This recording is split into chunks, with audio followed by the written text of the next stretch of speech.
So I decided to start today with this book by Buckminster Fuller. As you know, Bucky Fuller was a great architect, designer, inventor. He was for a little bit also a professor at MIT. And in this book was titled Utopia or Oblivion. And the reason I want to start with this is that I think that today the world of design is really at a utopia or oblivion moment. We keep on thinking about design like beautifying existing objects, like here you can see a beautiful chair collection by Vitra, but we don't need more chair to solve the problems of the planet. I mean, there's around 70 billion chairs on the planet already, so that's really not what we need, even however beautiful they might be. So if we keep on using design to beautify existing objects, then it's going to be oblivion. But if you're able to use the principles of design to look at the big challenges we face, first and foremost, climate change, well, then it can be, as Buckminster Fuller would say, utopia. And that's what we are trying to do. We are trying to do this at MIT. We are trying to do this in our design office in New York, in Italy, in London. We're trying to do this also with some of the startups that came out of them over the past few years. So really, looking at the approach of design in order to tackle the big interdisciplinary challenges. And today I want to show just one example, again, for the sake of discussion, that goes in this direction. I could have shown you other projects, but given the limited time, I want to tell you about something that we're doing at the moment in Helsinki. The project is called the Helsinki Hot Heart. And the project actually started initially as a result of a competition launched by the mayor of Helsinki. The competition was called Helsinki Energy Challenge. It was launched around a couple of years ago. You see here the timeline, around a couple of years ago. To me, that was very interesting. Usually cities, when they need for something to pick a designer, to pick a project, usually cities look at best practices. But best practices means that you look at what another city has done, maybe a process started 10 years before, and then you see that that was successful and you replicate it. Somehow best practices are the opposite of innovation. Yes, they minimize risk, but they basically lock the future into the past. They start from the past, they can go back again 10 years or even 20 years. No, a project in another city. And then, they look at that and they replicate it for the following 10 or 20 years. So somehow, we cannot afford best practices. And what was very interesting in the case of Helsinki is that the mayor, for the first time, one of the first cases in cities, decided to pick a different approach, which is similar to what you could call a moonshot, or what in the US is done by the X Prize Foundation. The X Prize Foundation, will put like a bit of money on the table and have a global challenge to get innovative ideas for that problem. So anyway, the mayor decided to do something like this, launch a couple of years ago. It took a year to get the first selection, over 250 teams from all over the world, 10 finalists. And then, the winners announced around a year ago. We were one of the winners with three others, and first finalist, and then one of the winners with three others. And the first thing actually I wanted to mention is that when I say we, this was done by our design office, coordinated from the New York office. But really, when you do big interdisciplinary project, it's very important to work together. So in this case, we work with many engineers, Ramble, general engineers, very active globally, very present in Scandinavian and Nordic countries. Transolar, a great consultancy, great friends based in Germany, is probably the world's top, headquartered in Germany. They're also based in different countries, probably the best for climate engineering. SBP also, we're a great fan of SBP. They Schleich Bergman Partners, probably the number one office for lightweight structure. Again, the main office is in Stuttgart. Together with big multinationals such as Danfoss or Schneider, financial institutions such as OP or Squint Opera for the visualization of the project. But that just to say that, big, complex interdisciplinary challenges requires, yes, a design approach, but some people we could call design at large, bringing together many different disciplines. Now, I got a little video to show you the project. Hopefully this will start through this kind of weird interface. And then I'll tell you a bit more about it in a second. Could somebody make sure that the video starts? We're excited to present to you the Hot Heart, an innovative solution to decarbonize Helsinki. Here is how we do it.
All right, so just to tell you a bit more in detail about what, just so the video was kind of a quick overview, but tell you a bit more in detail. So, what is the key problem today? Well, the key problem is probably in terms of sustainable, decarbonized energy production. Well, it's related to the graph you see here. To the left, you see how the prices of renewable have been going down. In particular, this is wind power, has been going down immensely over the past few years, to the extent that today 1 megawatt hour of whatever wind or sun is one of the most competitive ways, one of the most competitive ones. So one of the cheapest way to produce 1 megawatt hour is really using wind or sun.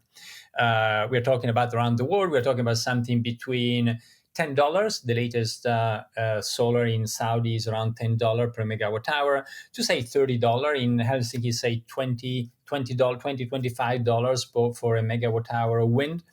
So 10 to 30 to produce 1 megawatt hour. And then you would say, so why don't we all run on renewables? Well, big problem is what you see to the right is the fact that renewables are intermittent. Sometimes you got too much wind, sometimes you have no wind, sometimes you got too much sun, sometimes it's cloudy, it's rainy, and that's why prices change so much. So what you see there is actually the intermittency then results in prices that can spike sometimes. So sometimes you pay a lot, there's not enough production, and then sometimes you get even negative energy prices, as you know. That happens in Finland, that happens in Scotland, that happens in Germany. Then you're paid in order to consume energy.